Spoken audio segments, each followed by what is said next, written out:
दज्जाल के बारे में बहुत सारी हदीस है, लेकिन एक हदीस में हमें दज्जाल का एग्जैक्ट लोकेशन के बारे में बहुत सारी हिंट्स मिली है कि एक दिन भरी महफिल में रसूलुल्लाह सल्लल्लाहु अलैहि वसल्लम के पास एक ईसाई आया, इस्लाम कबूल करके अपना वाकया सुनाया कि मैं और कुछ लोग अरब से मशरिक की तरफ रवाना हुए कि हम अभी रास्ते में ही थे कि अचानक समुद्र का मौसम बदल गया और हमारी कश्ती अपने रास्ते से भटक गई।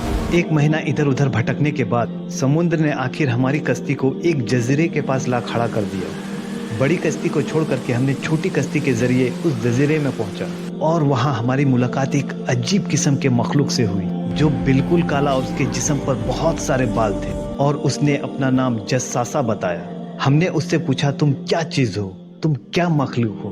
उसने बोला, मुझे छोड़ो, वो उधर एक मंदिर है, उधर जाओ, वहाँ एक शख्स तुम्हारा बहुत शिद्दत से इंतजार कर रहा है। अंदर में हमने एक शख्स को जंजीर से बांधा हुआ देखा और उसने हमसे 3 सवाल पूछा कि मुझे बेसान की दरख्तों के बारे में बताओ, क्या उसमें फल फूल वगैरह है? हमने कहा बिल्कुल, वहाँ बहुत सारे फल फ्रूट्स वगैरह है। उसने कहा बहुत जल्द वहाँ कुछ भी नहीं होगा। फिर उसने पूछा लेक ऑफ तबरिया के बारे में, क्या उसमें पानी है या नहीं है? आपने कहा वहाँ बहुत बहुत ज़्यादा पानी है। उसने कहा यह भी बहुत जल्द खुश्क हो जाएगा। और फिर उसने कहा मुझे उस पैगंबर के बारे में बताओ, क्या किया है उसने अभी तक? हमने कहा वो मक्का से निकलकर मदीना में आबाद हो चुका है। उसने कहा वाकई में वो मक्का से निकलकर मदीना में आबाद हो चुका है? ये कहते ही उसने कहा मैं बताता हूँ मैं कौन हूँ, मैं हूँ दज्जाल। मैं बहुत जल्द अपनी कैद से आज़ाद हो जाऊँगा और तमाम इलाकों में जाऊँगा सिवाय मदीना के। रसूलुल्लाह सल्लल्लाहु अलैहि वसल्लम ने तमाम लोगों को मुखातिब करके कहा, ऐ लोगों, ये है यसरफ मदीना। ये जो कह रहा है मुझे इसमें सच्चाई नजर आ रही है। याद रखना दज्जाल शाम की समुद्र में है और ना ये यमन के समुद्र में है। और अपना हाथ मशरिक की तरफ इशारा करके कहा, दज्जाल मशरिक की तरफ है, दज्जाल मशरिक में है, दज्जाल मशरिक में है। अब सिंपल सी बात है, एज वी नो, मशरिक की तरफ सफ़र के बाद उसकी कश्ती एक जजीरे के पास रुकी थी। So let's find out all the islands east of Medina.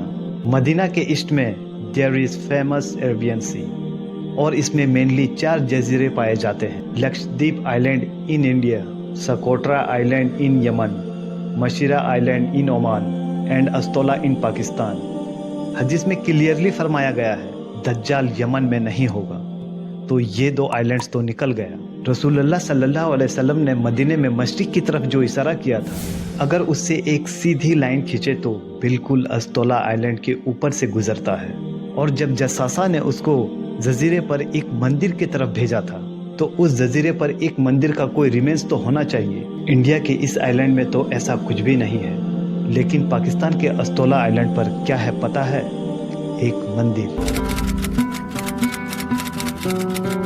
लेकिन ये तो 1450 साल पुरानी कहानी है, लेकिन मंदिर तो अभी 40-50 साल पहले बना होगा। 2000 साल पुराना मंदिर। और मंदिर भी किसका?